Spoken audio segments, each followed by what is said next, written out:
Bastille, devant l'Opéra de la Bastille, où tout le milieu du spectacle et de la culture s'est donné rendez-vous pour pouvoir protester contre la fermeture des salles, particulièrement en ces périodes de fêtes de Noël. On devait rouvrir à partir du 15 décembre et puis finalement c'est repoussé pour des questions sanitaires, comme on le sait. Alors, au milieu de la foule, avec moi, Philippe Cariou. Philippe Cariou, vous êtes comédien? Absolument, oui. Et vous jouez quoi en ce moment? En ce moment, je joue la troisième mi-temps puisque je ne joue plus rien depuis un certain temps à cause de tout ça. Quel était le dernier spectacle? Le dernier spectacle était un spectacle qui s'appelait Les Enquêtes de l'inspecteur T au théâtre de la butte Montmartre chez Salomé Lelouch. Chez Salomé Lelouch, donc tout en haut au théâtre Le Pic. Théâtre Le Pic, absolument.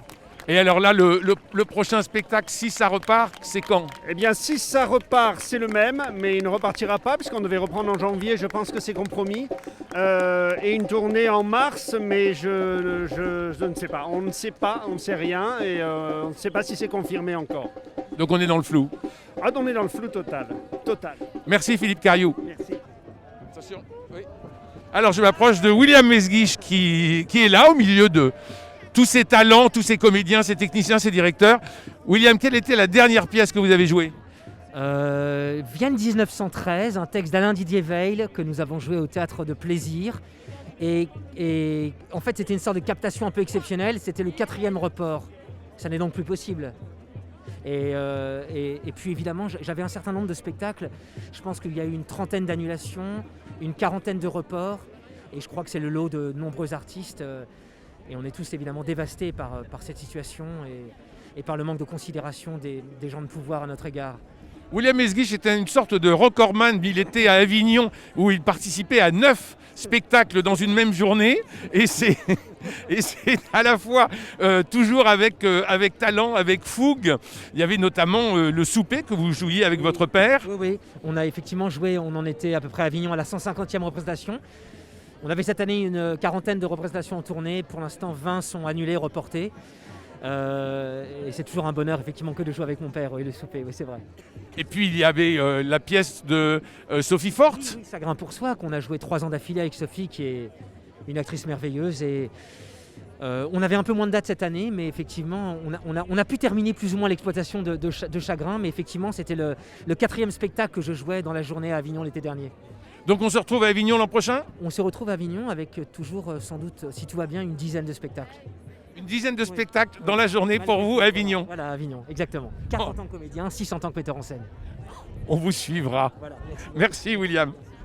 Alors, on continue. Bonjour, vous êtes directeur d'un espace culturel, d'un cabaret? Du cabaret sauvage.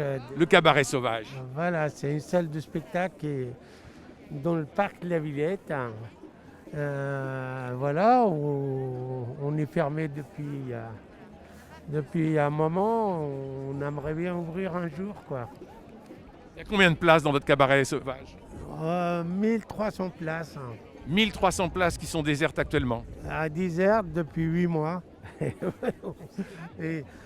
Non, mais c'est une catastrophe parce que nous, en fait, c'est un lieu, on était fermé juste avant, 4 mois, pour faire les travaux, parce qu'on avait des problèmes de voisinage par rapport au bruit, et on a créé un nouveau espace au bout de 4 mois, et on a ouvert 1 mois, 2 mois, et après il faut fermer derrière. Quel était le dernier spectacle? Le dernier spectacle, on a fait des concerts là, avec la Caravane Passe cet été, en plein air, et puis après on a fermé. Au mois de juillet, on a fait un festival sur 3 jours. Mais le reste du temps, ça fait vraiment 8 mois qu'on est fermé. Vous êtes en péril? Pas tout à fait, mais pas très loin. Pas très loin. Il faudrait combien de temps pour que ça coule? Pour que ça coule, si on reste plus de 4 mois comme ça, moi je jette l'éponge en fait. Parce que on a des charges fixes qui sont très importantes. Et puis, il n'y a pas que l'argent. À mon équipe, je pense pas que... Combien de personnes, votre équipe? J'ai dit permanent, on est en moyenne 25 à travailler. Sur le nombre avec les intermittents et tout ça. 25 permanents, près de 1100 fauteuils, le cabaret sauvage en panne depuis 8 mois. Il est temps que ça cesse. Au milieu de la foule, Gaël Biodano qui est avec nous aujourd'hui. Quel était votre dernier spectacle ? La journée de la jupe qu'on a joué au théâtre des Béliers parisiens, voilà, et qui s'est arrêtée évidemment suite au premier confinement. Et là on était en tournée sur la journée de la jupe aussi, qui s'est arrêtée aussi fin octobre, suite à l'annonce du second confinement. Voilà. Alors la journée de la jupe, ce qui est passé un peu inaperçu, c'est que vous avez obtenu le prix de la Fondation Houlmont pour ce rôle. Oui, ça paraît aujourd'hui chaque prix. Moi, je suis très fière d'avoir reçu ce prix parce que c'est un encouragement. D'abord, c'est par rapport à cette pièce que j'aime tant et qui défend des valeurs humaines et qui défend l'importance de la culture auprès de tous les milieux. Et c'est vraiment ce qu'on veut dire aujourd'hui aussi avec ce qui se passe là. C'est l'importance de la culture pour tout le monde. C'est pas seulement pour nous qui la faisons, c'est aussi pour les spectateurs, pour les jeunes, pour l'ouverture d'esprit, pour le droit à penser par soi-même. Enfin, c'est incroyable qu'on nous empêche aujourd'hui de faire notre métier sous des raisons, des raisons sanitaires, alors que tout a été respecté. Il n'y a eu aucun cluster dans les théâtres ni dans les salles de spectacle. C'est absolument inadmissible. Voilà. Et je pense que si on défend aujourd'hui la culture, c'est pas seulement pour nous aujourd'hui qui la faisons, mais aussi pour tous les spectateurs et pour toute une société qui a besoin, qui a comme identité très forte, surtout en France, de sa culture, qui a toujours été un rayonnement international. Et aujourd'hui, on est privé de ça, aussi bien nous qui la faisons que toute notre société et tous les spectateurs qui ont aussi envie de défendre à nos côtés le droit à la réouverture des salles. Voilà. Alors la journée de la jupe, on se souvient du film avec Isabelle Adjani. Quand on a vu la pièce avec Gaël Biodano, on se rappelle chaque détail, tellement cette pièce est bouleversante et Gaël y est une comédienne exceptionnelle comme toujours. Alors dans cette foule, on retrouve naturellement tous les comédiens, les techniciens, les auteurs aussi, beaucoup d'auteurs de théâtre, de metteurs en scène. Nous avons aussi des attachés de presse. Oui, bonjour. Quels sont les derniers spectacles que vous aviez promus ? Là, pour l'instant, c'est plutôt des spectacles qui s'annulent. Oui, alors quels étaient ? Donc, voilà, moi j'avais La Fuite au Théâtre 13. Je m'occupe de La Huchette, donc spectacle de La Huchette aussi, donc ils sont reportés. Là, le souci, c'est qu'on sera reportés, on ne sait pas jusqu'à quand. Parlez-nous des lundis de La Huchette. Les lundis de La Huchette, là pour l'instant, on parle surtout des spectacles qui sont annulés, parce que les lundis de La Huchette, ce sera un peu plus tard. Eux, ils n'ont pas vraiment été impactés par ce qui s'est passé, mais c'est surtout Flagrant déni, La Leçon, les spectacles de La Huchette. Donc c'est Flagrant déni qui est à partir des nouvelles de Maupassant. Exactement, qui est un spectacle qui a eu la chance de jouer en 2020 un peu, mais qui là est reporté. On espère qu'il va pouvoir se rejouer le plus vite possible, mais voilà, on n'a pas vraiment on est revenu à un moment où on ne sait pas quand est-ce que ça va reprendre. Donc on est en panne. On est en panne et puis surtout on n'a pas de perspective vraiment de reprise, donc c'est pour ça qu'on est là aussi, pour qu'on essaye de tous ensemble avec le gouvernement d'avoir des perspectives, des scénarios, d'essayer de nous aider, de ne pas nous laisser comme ça dans l'expectative et pas savoir quand est-ce que les artistes vont revenir sur les plateaux. Oui, c'est sans doute ce manque de perspective qui donne le plus de stress à tous ces comédiens, tous ces gens de culture et tous ces gens de théâtre. Je cherche Benoît Solès, que j'ai aperçu tout à l'heure, sous la colonne de Juillet, colonne qui marque la liberté d'écrire, la liberté de penser. Cette colonne de Juillet si importante avec le génie de la Bastille, ce sont tous les gens de génie. Juste devant moi, Sylvia Roux, du studio Héberto. Écoute, on est encore debout et je pensais que c'était une manifestation vraiment nécessaire aujourd'hui pour juste dire qu'on est tous ensemble, que la mission de l'art vivant, ça a toujours été d'améliorer le vivre ensemble dans la mesure sanitaire, dans le respect de tous, que la culture n'est pas contre les autres professions, au contraire, on est solidaires de tout et des restaurateurs et de tous les gens avec qui on travaille, les taxis, mais tous les gens, puisque nos spectateurs, c'est notre petit cœur qui bat. Et l'art vivant, c'est les êtres humains tous ensemble. Quels étaient les derniers spectacles au studio Héberto? Alors tu vois, ce qui était incroyable justement pour le cynisme, enfin le mauvais goût ambiant, c'est que le mardi 15, on ouvrait avec un spectacle sur Saint-Augustin. On avait tout changé au cas où il y a un couvre-feu à 20h. On l'avait mis à 18h. Ça durait 1 heure. C'était 60 minutes sur la question existentielle. Qu'est-ce que le temps? Au goût du jour. C'était un acteur génial. Tu vois, Stanislas Roquette, ce qui était fabuleux en plus au studio Héberto, c'est qu'on voulait justement dire que pour améliorer le vivre ensemble, on améliorait déjà le métier, puisqu'il l'avait créé à Chaillot. C'était un mélange spectacle subventionné, spectacle privé, c'était un beau message tous ensemble. Et pour tout dire, j'étais tentée pour que le samedi 19 à 18h30, à la place des Verts, eh bien, nous fassions une messe sur qu'est-ce que le temps d'après Saint-Augustin, tous ensemble les fidèles de la culture, puisque pour le coup, une salle de 110 places, avec les mesures sanitaires, on est à 70, avec un trou entre chaque groupe qui ne se connaît pas. Et on écoutait tous ensemble notre Stanislas Roquette qui nous faisait réfléchir tous ensemble.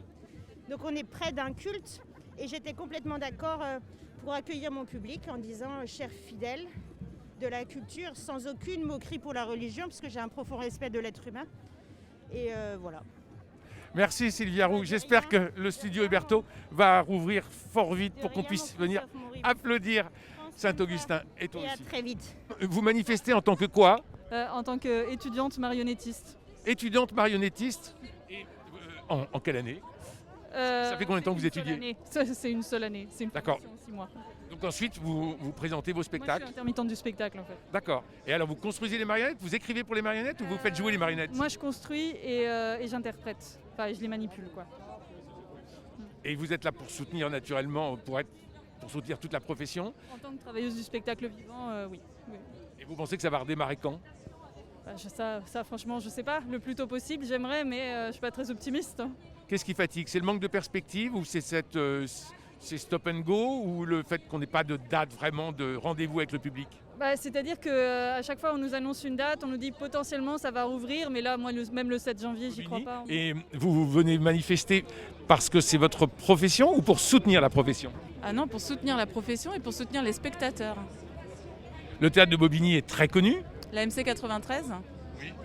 Et vous y allez souvent, j'imagine? Évidemment, j'étais abonnée. Il est fermé, bien sûr, il est fermé depuis 8 mois. Il a réouvert. On a pu voir quelques pièces entre septembre et le dernier confinement. Voilà, on a eu la chance de voir encore quelques pièces. Et alors toute la programmation est reportée à l'an prochain ou à une réouverture ou bien elle est, disons, avortée et on attend maintenant les prochaines créations? Alors Hortense Archambault expliquait qu'il y avait un embouteillage. Donc il y a des choses qui vont se faire et il y a des choses qui sont tuées dans l'œuf malheureusement. Elle fera. Moi je ne peux pas parler à sa place, je ne fais pas sa programmation. Je suis élue à la culture de la ville de Bobigny et on abrite le bâtiment magnifique de la MC 93 et on accueille sa programmation. Mais je ne sais pas comment ils vont s'en sortir, mais en tout cas c'est d'une très grande tristesse. Et donc j'imagine que la municipalité apporte tout son soutien. Absolument, tout son soutien et dès qu'on pourra rouvrir, on rouvrira, enfin ils rouvriront et nous, on les accueillera de toute façon dehors, partout où on pourra. On fera en sorte que le spectacle vive. Merci infiniment et bon courage. Nous sommes avec le directeur de la Comédie Bastille. Bonjour. Christophe. Bonjour Christophe. La comédie est fermée depuis 8 mois. Quels étaient les spectacles qui se sont arrêtés? Nous avons, et pendant ce temps, Simone Veil, qui a un gros succès depuis des années, À cause des garçons et Le malade imaginaire en la majeure. Et ça représente combien de places la Comédie Bastille? On fait à peu près 100 000 spectateurs par an. Et ça fait quoi, au niveau de place, la jauge, c'est 188 places. Alors c'est un merveilleux petit théâtre qui se trouve devant les anciens locaux du Canard Enchaîné. Non, de Charlie Hebdo. De Charlie Hebdo, voilà. Et qui est de sinistre mémoire. Mais c'est vous qui êtes un peu l'âme et le poumon de tout ce quartier. Je sais pas, j'aurais pas cette prétention, mais on fait... Non mais pas vous, Christophe, mais le théâtre. Ah ben oui, j'avais compris. Je sais pas. En tout cas, on fait tout pour animer le quartier, c'est clair. Bon alors comment ça se passe maintenant? Pour l'instant, comme tout le monde, on est fermé. On attend d'avoir des dates pour pouvoir savoir à quelle période on va pouvoir réouvrir. C'est le manque de perspective qui fait stresser? C'est surtout ça, ouais. Et surtout le fait d'arrêter, de reprendre, c'est compliqué. Donc si on vous dit on reprend en juin, ça vous suffit? Non, ça ne me suffit pas. Il faut vraiment nous garantir dans ces cas-là ce qu'on reprend en juin. C'est vraiment on reprend en juin, c'est-à-dire que le gouvernement fait tout pour qu'on puisse rouvrir en juin dans les conditions normales. Vous serez à Avignon cet été? Normalement, oui. Avec combien de pièces? 3. Qui sont? Amour amer avec Jean-Pierre Bouvier, une création. Une pièce avec Corinne Touzé qui s'est créée au cadeau et mise en scène par Christophe Lidon. Et les swing cocktails mis en scène par Alain Sachs. Formidable. Merci Christophe. De rien, merci Christophe. Alors quelle était la dernière pièce que vous avez jouée? Moi j'en ai 2 en même temps. Lesquelles? Et pendant ce temps, Simone Veil qui joue à la Comédie Bastille et Pour que tu t'aimes encore au studio Héberto. Alors, et pendant ce temps, Simone Veil, ça a un énorme succès. C'est un énorme succès. Et ça s'est arrêté. Et ça s'est arrêté net, tout s'est arrêté en plein envol. Voilà. Et ça peut reprendre? Ah, c'est pas moi qui décide, malheureusement, c'est pour ça qu'on est là. C'est pour ça qu'on est là. Et on a été les premiers avec Gaël et Jean-Paul Bazin, Stéphanie Gamara, Bérangère Dautin du Studio Héberto. On était un petit groupe, Paul Staïkou, musicien, comédien, auteur, metteur en scène, directeur de salle, chargé de DIF, à faire le premier collectif pour demander la réouverture des salles il y a déjà un petit mois. Voilà. Donc on y croit. On garde espoir? On garde espoir parce qu'on est une force. Moi, c'est ce que je dis tout le temps, je ne me sens pas victime. Je sais ce que la culture rapporte à la France. Et donc, il faut qu'on ait ça en tête à chaque instant. On est une force. Et pendant ce temps, Simone Veil, c'est au théâtre, à la Comédie Bastille. Et Pour que tu t'aimes encore, au studio Héberto. Voilà. À Héberto. Merci beaucoup.